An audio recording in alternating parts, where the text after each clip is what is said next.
Question. This comes from Jason, aka a ladder emoji. For more, stackingpoints.com and check out the Discord. We have cards that are perks cards only, like the Bonvoy Brilliant and the Aspire, and don't really make it into our everyday wallet.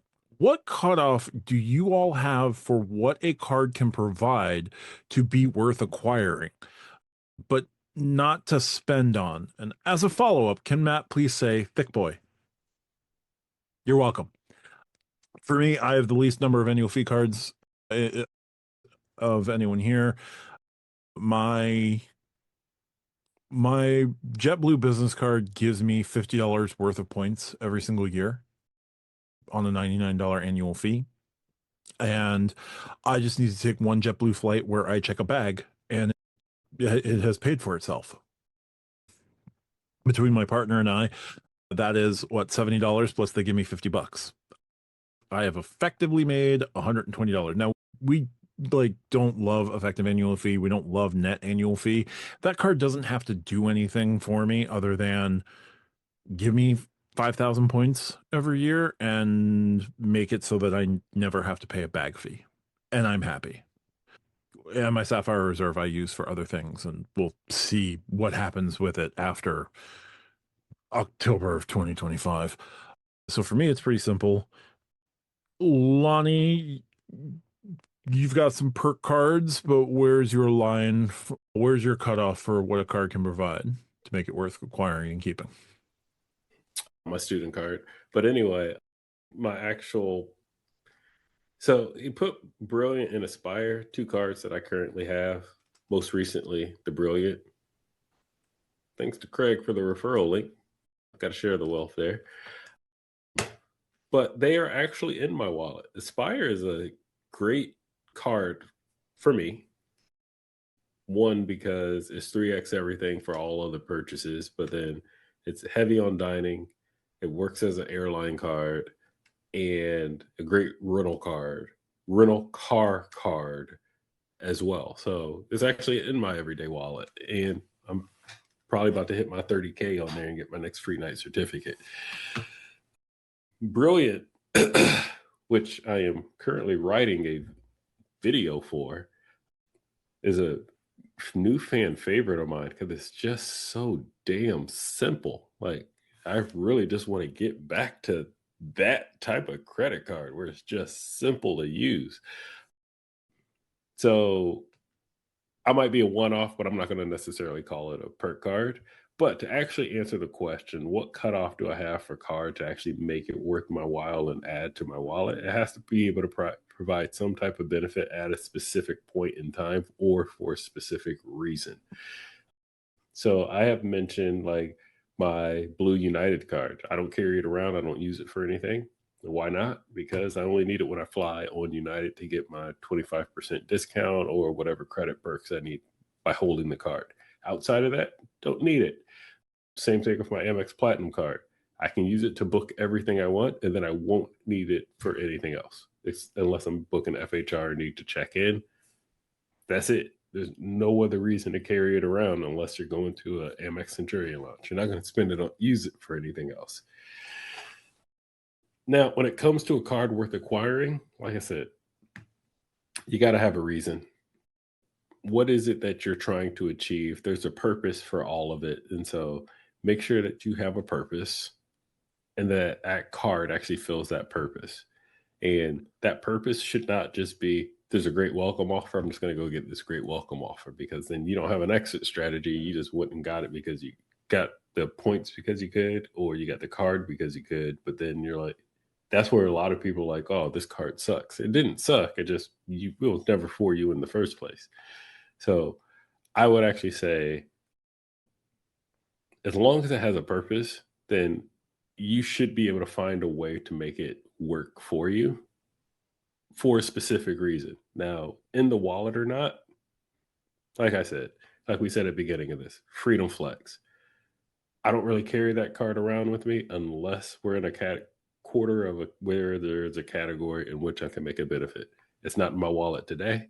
Tomorrow it will be, as I start heading back to the gas stations using that particular card. And then when it doesn't fulfill that purpose, it's back out of the wallet. So that's the way that I would personally approach and look at that particular question.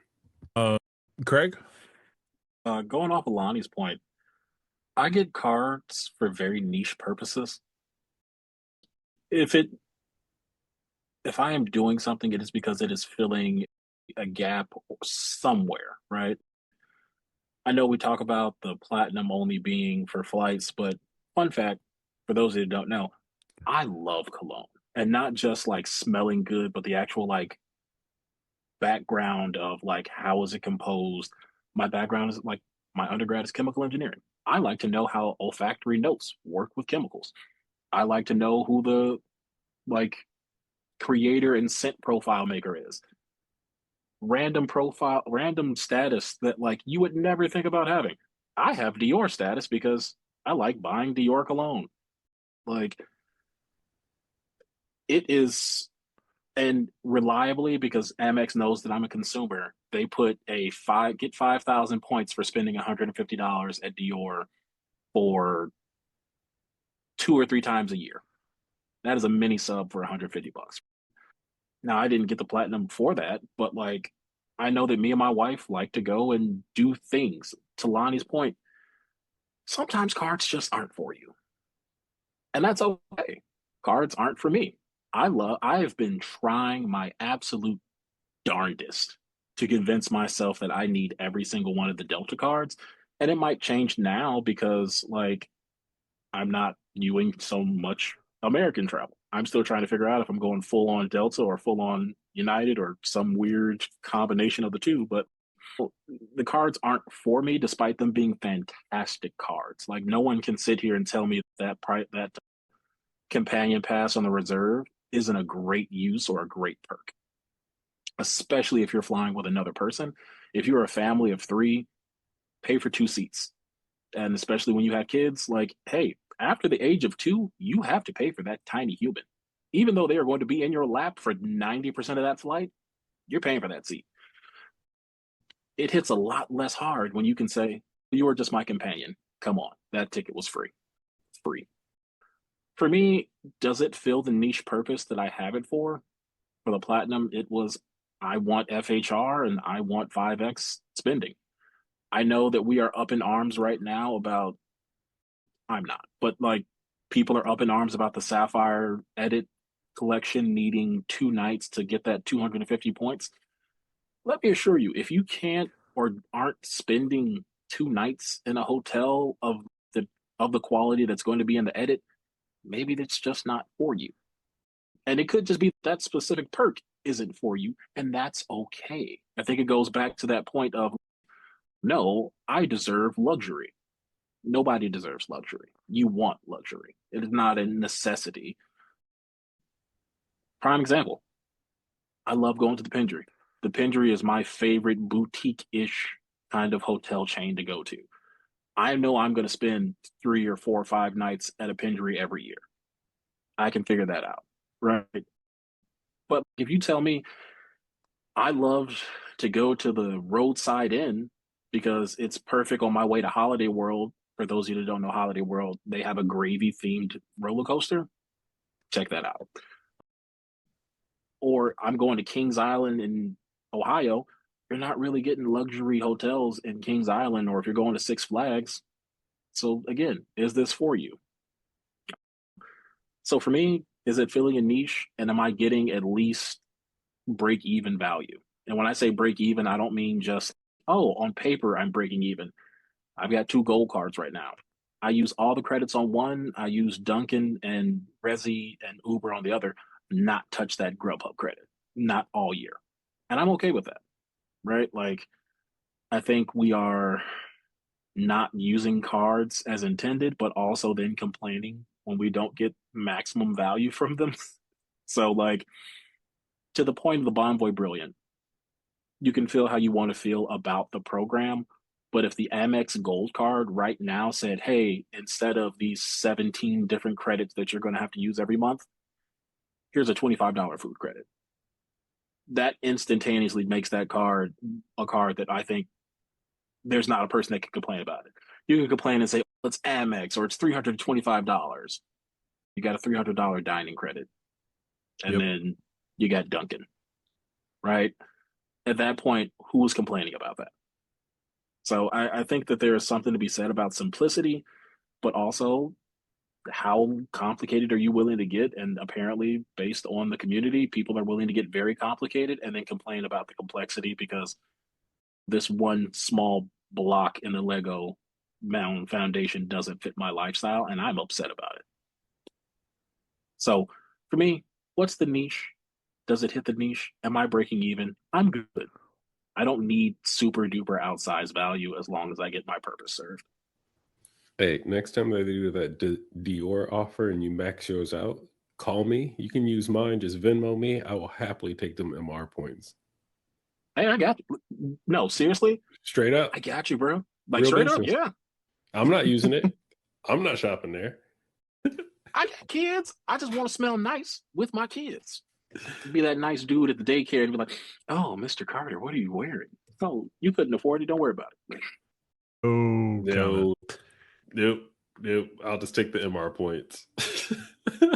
I got hit on Give at Lonnie the daycare, points. and my wife was furious. It's hilarious, but yeah, I was like, "Really, me?" All right.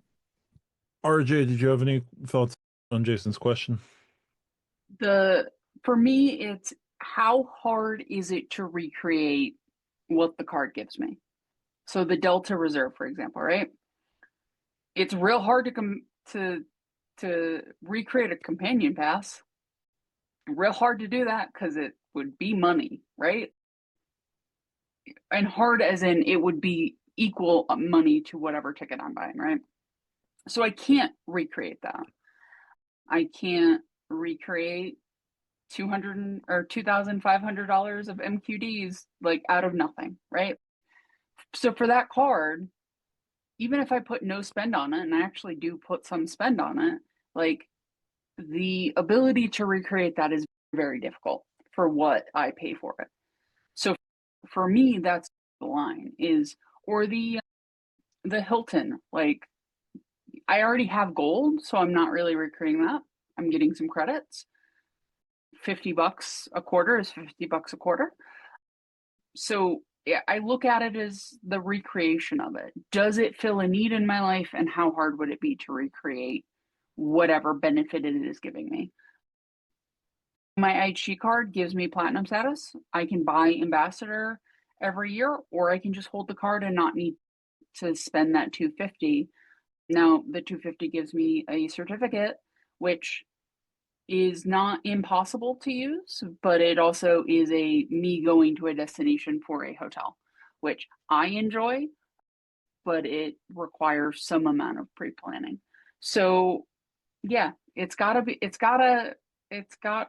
able to do that. If it doesn't do that, then I probably don't need it. And I probably have a card that will do that for me anyway. I have a pretty solid rotation at this point that you got to be doing something special. Like the new Delta cards, the Amex refresh on the Platinum, that is the only time there's going to be potential wiggle room. If I can get gold for 2 cards with Delta now, like if it comes out with 5,000 MQD for those cards, then yeah, probably going to upgrade. Probably going to hurt a lot when I upgrade, but probably going to upgrade, right? Is what it is. It's going to hurt. I know it's going to hurt. I'm preparing now for that hurt. Like I am mentally preparing for 2 $1,200 credit cards. But if I can get gold and not actually have to get on a plane, I probably will do it. Spend your way to platinum. Yep. All right. There you go. And our